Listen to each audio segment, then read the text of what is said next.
To get a sense of what the big names of India Inc. are making of the Narendra Modi government's stimulus package, we are joined live and exclusive on India Today at this time by the Managing Director of Bajaj Auto, one of India's most outspoken young industrialists, Rajiv Bajaj.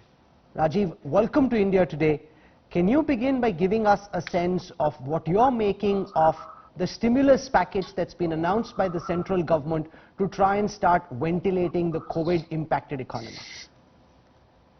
Hi Rahul. Well, from my point of view, I've said this before several times, I'm not an expert when it comes to deciphering the details of such a package, but I would have frankly expected something that was simpler, that was more specific, and that was more sustainable. Like the kind of support that I hear has been forthcoming in the West. I have been talking to my counterpart at KTM, CEO Stefan Pierer. Over there, for example, 85% of the employee cost is being reimbursed by the government. Let me give you another example of a college friend of mine that runs a small outfit, no more than 8 people in Detroit, Michigan. He just received, I think, most of the employee cost was reimbursed to him by the government on the condition that he keeps them all on the rolls. So that's the kind of very direct, very substantial benefit that people are receiving in other parts of the world. One also hears that in the US, in Canada, in Japan, money is being put directly into the hands of the person stroke the consumer. Unfortunately, we have not seen that here. And that is why I say that although when I talk to my counterparts over there, they just have one word to say in response to the support they're receiving. They say, wow. I could see a wow factor here. No, so you're saying the package should have been simpler, more specific and more sustainable.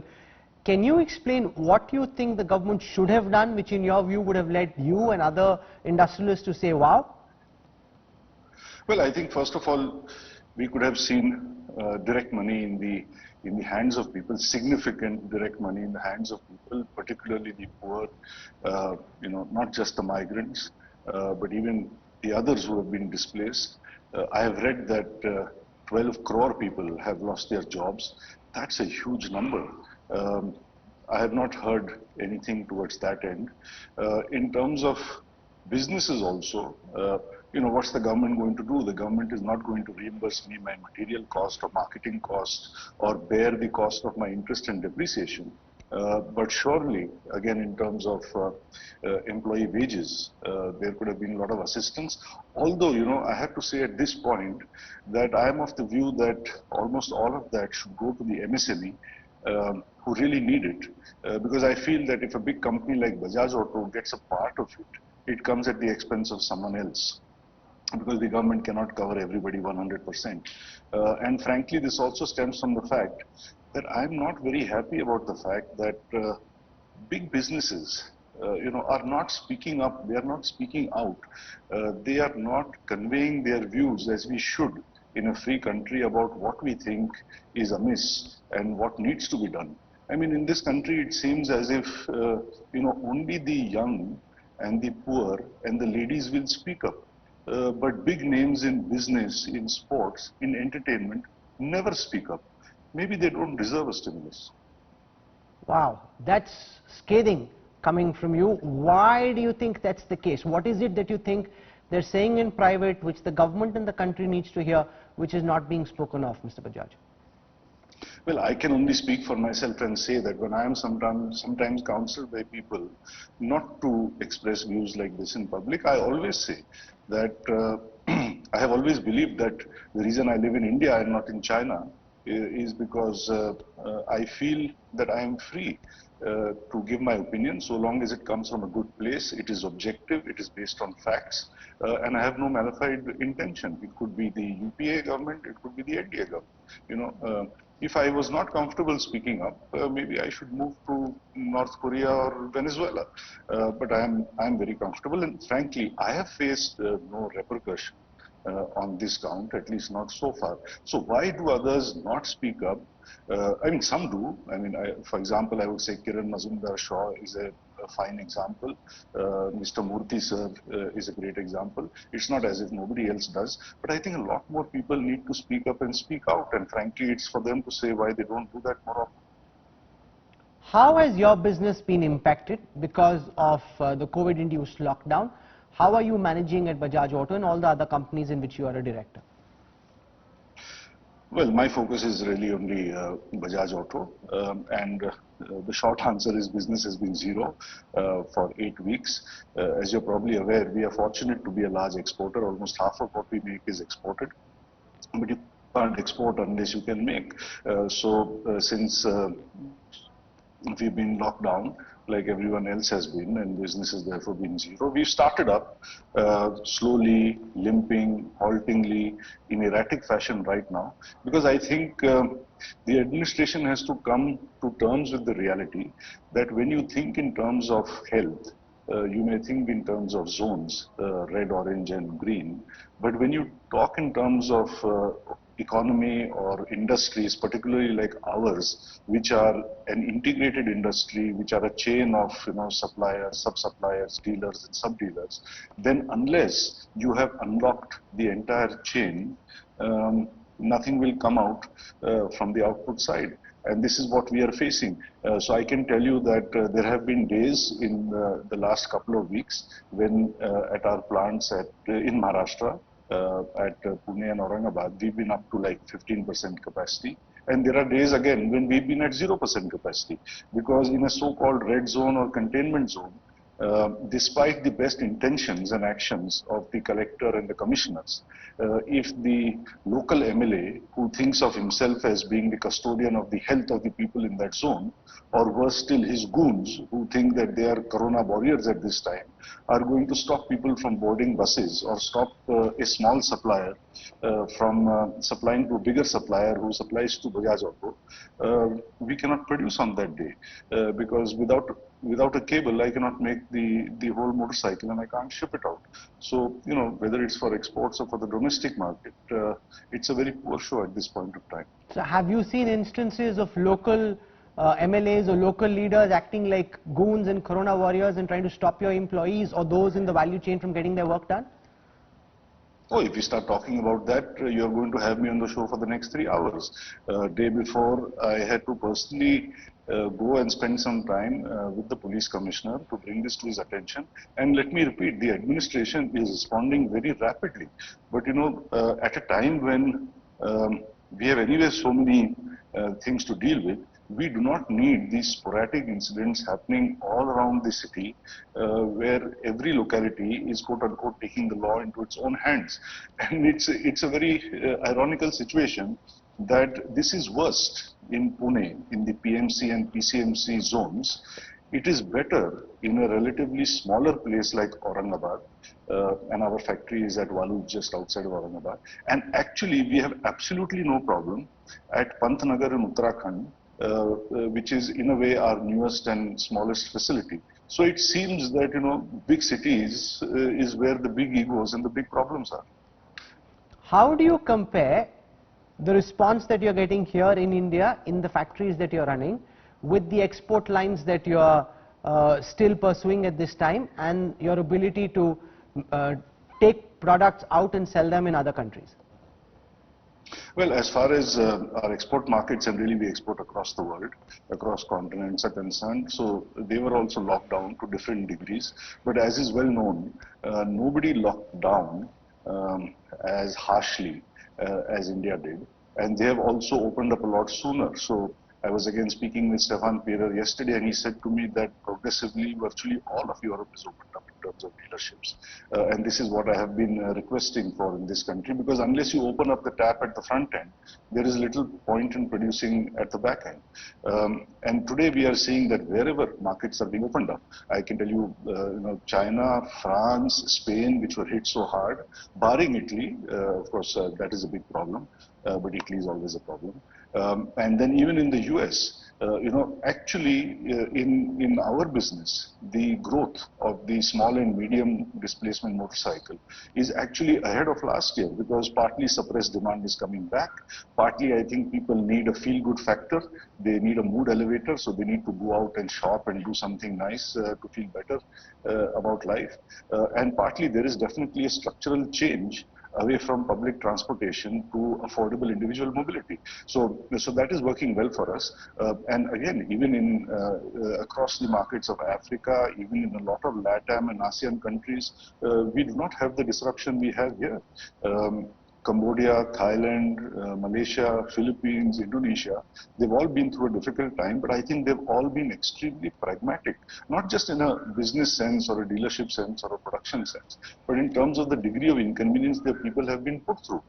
In this place, as I said again to the commissioner, that in 50 years in Pune, I have never seen really the police being firm with people when they don't wear helmets. In spite of the fact that India is the world's capital when it comes to fatalities from road accidents. But today, when senior citizens are going out for a walk, maintaining distance and wearing a mask at 6:30 in the morning, the police humiliates them by making them hold a board saying, "Main desh drohi hu," and do sit-ups on the road, and the odd one gets caned as well. So, here we have been very arbitrary and very disproportionate in our actions. So you're saying that maybe the Indian lockdown was, especially in your experience in comparison to other countries that you're dealing with, over the top and not required in that sense? It has been completely over the top. First of all, I think we have benchmarked the West in terms of the infection and in terms of deaths particularly, which is in the end what is most important, I suppose. And that has not been borne out. Why an Asian country would exclusively almost seem to benchmark the West, I don't understand. And thereafter now, when it is becoming clear that although cases will continue to rise, because in the end, this is a virus and no lockdown is impervious. So the virus is going to hang around, and as the Swedish chief scientist said, the hallmark of this pandemic is that the healthy young will be lying in wait silently to infect the vulnerable old. So you can only prepone or postpone the infection. You can't really eliminate it. And I think that's what we are seeing. And instead of accepting that as a reality, look at what my state has done. I think Maharashtra is the premier state of this country. And apparently they are going to extend the lockdown to the 31st. And, I just don't get it. I have asked everyone in this, well, not everyone, but a lot of important people in the state's administration, please tell me, what is that parameter, what is that metric that you are waiting for, which, when it happens, will motivate you and give you the confidence to unlock. Everybody just looks at everybody else and smiles and says, we have no idea, we are confused, we are just doing what the boss is telling us to do. I mean, who is the boss? I don't know. Where does the buck stop on this? The government can argue, Mr. Bajaj, in its defense, that you and others are now in hindsight being able to say what you are, because we've been able to ward off the infection. There hasn't been a surge of patients lining up breathless at India's ICUs, and if that had happened, then we wouldn't be able to say what we are right now. We've, in fact, the government can say in its defense, been able to avert a massive public health emergency like what Italy, Spain and the United States have had to face. Well, I would partly agree with them. It's very easy to speak from the sidelines when you're in the hot seat and it's your leg that's out there. I can understand that. But I would say up to a point, we had a lot of data coming in from the Asian countries, say even from Singapore, which locked down for a second time. To what extent did they lock down? To what extent did they disrupt small and big businesses? To what extent did they make life difficult for their people? Can people step out of their apartments or not? Can they walk to the grocery store or not? Can they visit friends or not? Can they go and get a haircut or not? We knew all that. And yet we've gone completely over the top, and we continue to go that way. We are now apparently going to head into the fourth lockdown while the world is opening up. And my problem is that even today, we are not hearing anything specific, whether it's from the center or the state. Somebody has to tell us that when cases become near zero, we will unlock. Then why are they unlocking now? When cases start to turn south significantly, we will unlock. If that is so, why are you unlocking now? When the doubling rate becomes 15, we will unlock. Fine, but what will happen when we will unlock? If it 15 becomes 7 again, are you going to lock us down again? What are we going to do, given that it seems, and you might know this better than me, that there is a second wave that has already started in Korea and Taiwan and China. If that is true and that is headed our way in 6 months' time, how are we preparing ourselves for that? People talk so much, Rahul, about the flattening of this curve. The curve of a 1.4 billion people is not a curve. It's a tsunami. If you just put the math to it, and assume that 10% of those people are old and 10% have other comorbidities, you are talking of 280 million people, let's say 300 million. If you assume that 20 or 30% of that is going to get into serious trouble, you're talking of 60, 70, 80 million people. Let somebody come out and tell us that we are flattening the curve because we are ready with the medical infrastructure, or will shortly be ready to handle with beds, with nursing staff, with ventilators, respirators, or whatever they call it, for 60, 70 million people. I have not seen information like this. And let them just stand up and say, you are wrong, we are ready. That would be great. That's the news I'm waiting to hear. But this is not we are hearing.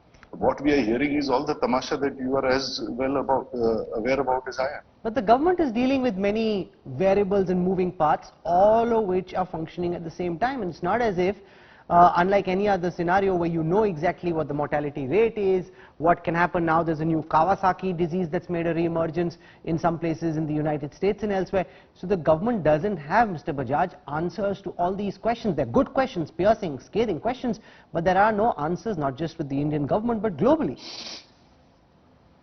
Yeah, Peter Drucker said, the danger in turbulent times is not the turbulence, but to steer with old logic.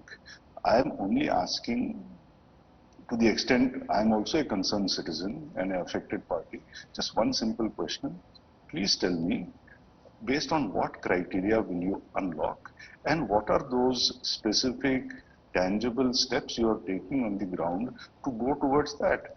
Don't echo this thing at me that we have arranged these many trains and these many food packets, and now the power consumption is already at 30% in this place. I mean, these are all red herrings. They don't give us a clear picture. I mean, has anyone articulated clearly when we will unlock and why? And if they don't have an answer, let them say that we cannot unlock for the next 6 months. I mean, look at this. We were told the peak of the virus would be 12th of April. Then we were told it would be 1st to 15th of May. I am now reading in various media that it may be June or it may be July. So are we going to be shut down for another 8 weeks, 10 weeks, 4 months? Do we not deserve any clarity at all? Okay, so you've laid out what you believe are the problems. If I were to ask you to switch roles and suggest what you think would be an appropriate response framework, what, Rajiv, are your suggestions? Well, in one sentence, I would say we have to move from a herd mentality to herd immunity. Because from whatever I have heard, and I am not an epidemiologist, I am not even a doctor, but that's the only concept that makes sense to me. What that means to me is that we should have done this before, and if we haven't, then at least we should do this now, is to let the robust population in the age of, let's say, 15 to 50 or 20 to 60, something like that, go back to their normal life. Let them start moving the economy forward as they used to, and let them slowly get infected and acquire herd immunity. Believe in Ayurveda or homeopathy, etc., those solutions are also available. And obviously, all of us will take the necessary precautions because nobody wants to die. Then the next step would have been, and if we had done this between March and May, probably we would be in a position like Stockholm, where we would be approaching herd immunity in a few weeks' time. Then we could have probably contemplated opening our schools and colleges so that the younger folk under the age of 15 or 20 could go back in a few months' time, by July or so, and get on with their academic pursuits. And finally, I don't know, maybe in August, in September, at some time then, we could relax as far as the elderly and the immunocompromised are concerned. So I think in some such phases, we have to look at our people, because in the end, Rahul, the virus does not kill geography, it doesn't kill zones, it kills people. So beyond a point, I don't understand this obsession with red zones, because in the red zone will be 30-year-old men and women who are 98% of whom, it seems, are going to be asymptomatic or mildly symptomatic. Why we are keeping them home, I don't get it. I am told this is because they live with elderly parents and grandparents. Well, when these same people smoke, they step out of their house and smoke because they understand that passive smoking is harmful for the elders in the family. So they will find their way to isolate their elders from themselves, and those of them who cannot should probably not go to work. But at least the vast majority of us can do so. And then, step by step, in some fashion like this, we have to get back to normalcy. I have not heard of a better alternative to this. Let's focus for a moment on the automobile sector. We saw, more so with four-wheelers, a move towards shared mobility. Now, because of the fear of the virus spreading, do you believe that individual mobility will come back in vogue? And just immediately, to get the automobile sector up and running, to get those engines whirring, what do you believe, Rajiv, needs to be done? I think, thinking logically, that is what should happen. If we even look at what is happening in other parts of the world, as I just said, we are seeing these kind of growth rates. We are seeing plus 20%, plus 30%, etc. But again, I would also be making a mistake if I were to just one-dimensionally benchmark the West. In India, a lot happens based on emotion.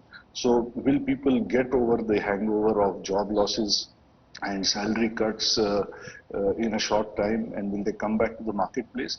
I contraintuitively think they will. I'm not saying demand is going to be where it was a year and a half back, but it's going to, I think, surprise all of us. So at least I would prepare Bajaj Auto for a good surge in demand as soon as dealerships are allowed to open and people are allowed to go back to work. So I think on the demand side, I'm less concerned.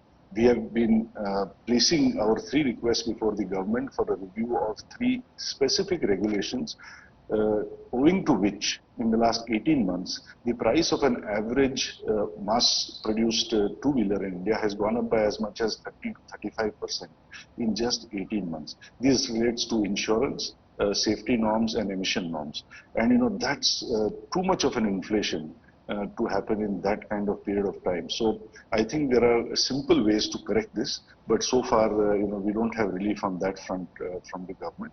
So this is on the demand side. On the supply side, I think we have a bigger challenge. We just talked about the confusion around zones, etc. So we have to smoothen the entire supply chain out. If we say we want to work at 33% capacity, we have to make sure that everyone is working at 33% capacity, irrespective of whether he's in the green zone, in the orange zone, or red zone. And I think we have to work very hard to bring the confidence back in people, because right now people are behaving, after this 8 weeks of brainwashing, they are behaving as if the corona is a contagious cancer. And if I get it, I will die. People are absolutely paranoid. And the way we have brainwashed people has turned people against people. That's going to take some time to overcome. Well, you are your father's son. Over 22 decades, so. I have interviewed Mr. Bajaj many times over, and what he speaks exactly what he thinks, and there are many who we know who come on TV in interviews very often end up saying things different from what they were saying behind the scenes. You haven't done that, and more power to you. You've said exactly what you want in the way that you want. Thank you for saying that. And that is fantastic, and I hope that more people take the cue, because as you said, we're not China, this is India, and speaking out is important. To know, to come from a good place, to say what you believe is important, and to say it loud and to say it clear. Rajiv Bajaj for doing that. Thank you for giving me the opportunity. And for joining us. Thank you very much. I deeply appreciate your time. Thank you. Thank you, Rahul.